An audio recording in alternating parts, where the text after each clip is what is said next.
我的妈，各位骚棒，今天咱们要盘的这部剧，开局就给我 CPU 干烧了。男主艾德里安一睁眼，发现自己穿越了，还穿成了一本女频小说里同名同姓的纨绔子弟。这熟悉的配方，这扑面而来的歪歪网文味儿，我直接一个好家伙。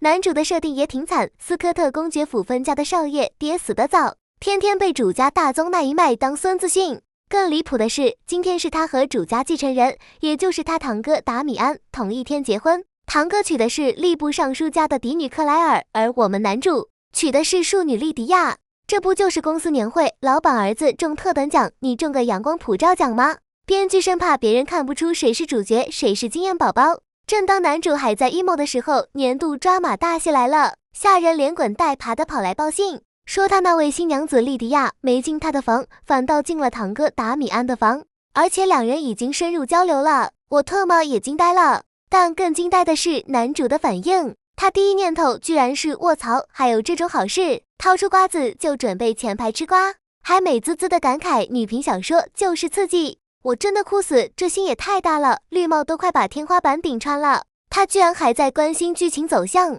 等到了对峙现场，我那个下头男堂哥达米安就开始了他的表演，什么我喝醉了，是他主动的，我一时没把持住。这套渣男语录3连，堪称 PUA 教学典范，强烈建议纳入反诈教材。更逆天的是他妈，也就是男主的大娘和那个老太太，居然提出一个解决方案，干脆让姐妹俩都嫁给达米安，一个做妻，一个做妾。我的妈呀，这是啥子操作？搁这凑满减呢？这思路离谱到我家的狗听了都得摇摇头。就在我以为这绿帽子男主是待定了的时候，反转来了，原定嫁给渣男的克莱尔居然是个重生者，上辈子被这一家子坑得家破人亡，最后还被灌了毒酒，这辈子是带着复仇剧本回来的。而就在此时，我们吃瓜正嗨的男主脑子里叮的一声，纨绔逆袭系统已激活，发布任务，大闹一场，维护尊严。好家伙，外挂虽迟但到，这下不知冷起来都对不起编剧了。有了系统撑腰，男主瞬间从吃瓜群众变身分批战神，直接开大。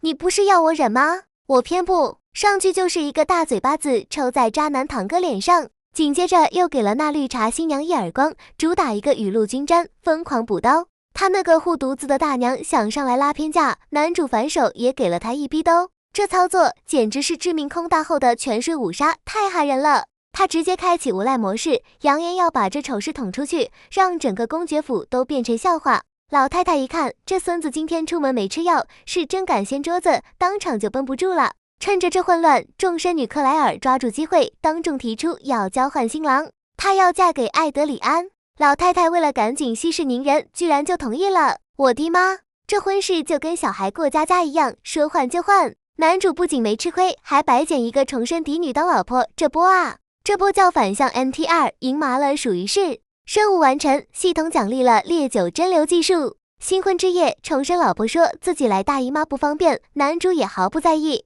心里想的全是搞钱换 AK， 统一异世界。这脑回路绝绝子。第二天，大娘家的老刁奴就来找茬，仗着主子撑腰，对我方女主冷嘲热讽。系统任务再次上线，护妻模式启动，男主冲进去，把老刁奴揍得跟猪头一样，然后拖到老太太面前一顿极限拉扯，硬是把我打了你的人说成了我替您清理门户，维护您的声誉，这口才不去搞传销都屈才了。一波未平，一波又起。男主刚出门找他的狐朋狗友将军之子和王爷之子，准备拉投资搞白酒生意。这边刚靠着神仙水口服液，哦不是高度蒸馏酒拉到天使投资，出门就撞上了情敌诺亚。这哥们儿是兵部侍郎的侄子，一直暗恋克莱尔，上来就对男主进行人格侮辱。诺亚以为男主还是那个弱鸡，叫上一群小弟就要开片，结果男主刚从系统那兑换了霸体拳，战斗力直接 max。3下5除2就把这群经验宝宝打得满地找牙，